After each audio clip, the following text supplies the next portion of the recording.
भक्तों कहते हैं जहाँ स्वच्छता हो, सत्य हो, श्रम हो और भक्ति हो, वहाँ स्वयं महालक्ष्मी जी विराजमान होती है। दीपों की रोशनी, आरती की धुन और मन की पवित्रता से माँ प्रसन्न होती है।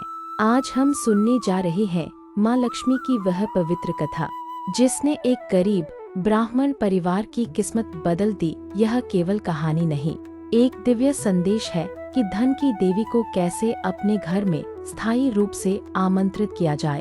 एक दिन वह ब्राह्मण जंगल में लकड़ी काटने गया। सूरज ढलने को था। अचानक उसकी नजर एक पुराने पीपल के पेड़ पर पड़ी और वहां उस पीपल के नीचे दिव्य प्रकाश फैला हुआ था। उसने देखा स्वयं महालक्ष्मी जी वहां विराजमान थी।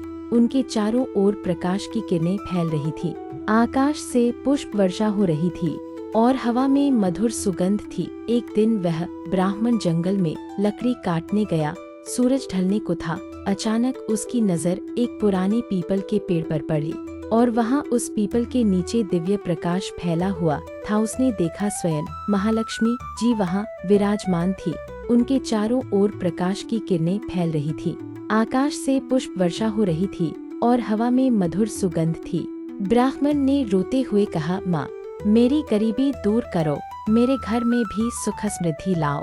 माँ लक्ष्मी ने मुस्कुराकर कहा, वत्स, मैं तेरे घर आना चाहती हूँ, पर मेरे साथ आती है स्वच्छता, सच्चाई और सत्कर्म। अगर तेरा घर और मन इनसे भरा होगा तभी मैं वहाँ स्थायी रूप से रहूंगी। ब्राह्मण ने कहा, माँ, मेरे पास धन नहीं, लेकिन मेरा घर और मन शुद्ध है, आप पधारिए। माँ बोली, कार्तिक अमावस्या की रात में तेरे घर आऊंगी, तू अपना घर स्वच्छ रखना, दीप जलाना और भक्ति से मेरा स्वागत करना। घर पहुंचकर ब्राह्मण ने पत्नी को सारी बात बताई। दोनों ने मिलकर पूरे घर की सफाई की, दीवारों को धोया, आंगन में रंगोली बनाई, दरवाजे पर आम पत्तों का तोरण सजाया। कार्तिक अमावस्या की रात उन्होंने 21 दीप जलाए, लक्ष्मी माँ का भजन किया और पूरे मन से आरती गाई। रात का तीसरा पहर था। अचानक पूरे घर में दिव्य प्रकाश छा गया। माँ लक्ष्मी वहाँ प्रकट हुई। उन्होंने कहा, वत्स, तेरी भक्ति, स्वच्छता और सच्चाई ने मुझे प्रसन्न किया है। आज से तेरे घर में सुख समृद्धि का वास होगा। ऐसा कहते ही माँ ने वरदान दिया और वहाँ से अंतर्धान हो गयीं। उस दिन के बाद से उस ब्राह्मण के घर में कभी अभाव नहीं रहा। वह और उसकी पत्नी दान, धर्म और भक्ति में लीन रहे। और इस कथा से हमें यही सीख मिलती है, लक्ष्मी जी केवल धन की देवी नहीं, सदाचार और स्वच्छता की भी देवी है। वे उसी घर में निवास करती हैं जहां स्वच्छता, सच्चाई, परिश्रम और भक्ति होती है। दीपावली की रात घर की सफाई, दीप जलाना, आरती करना और मन की पवित्रता ही माँ को आकर्षित करती है। आइए भक्तों, आज हम भी माँ लक्ष्मी से यही प्रार्थना करें, हे माता, हमारे घर में भी स्वच्छता, भक्ति और समृद्धि का वास हो। हमें सच्चे कर्म करने की शक्ति दो।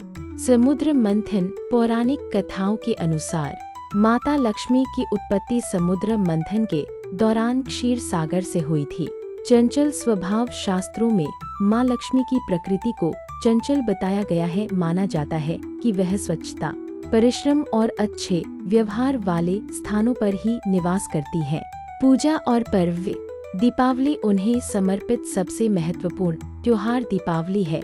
इस दिन उनकी पूजा भगवान गणेश के साथ की जाती है, क्योंकि माना जाता है कि धन के साथ बुद्धि का होना भी आवश्यक है।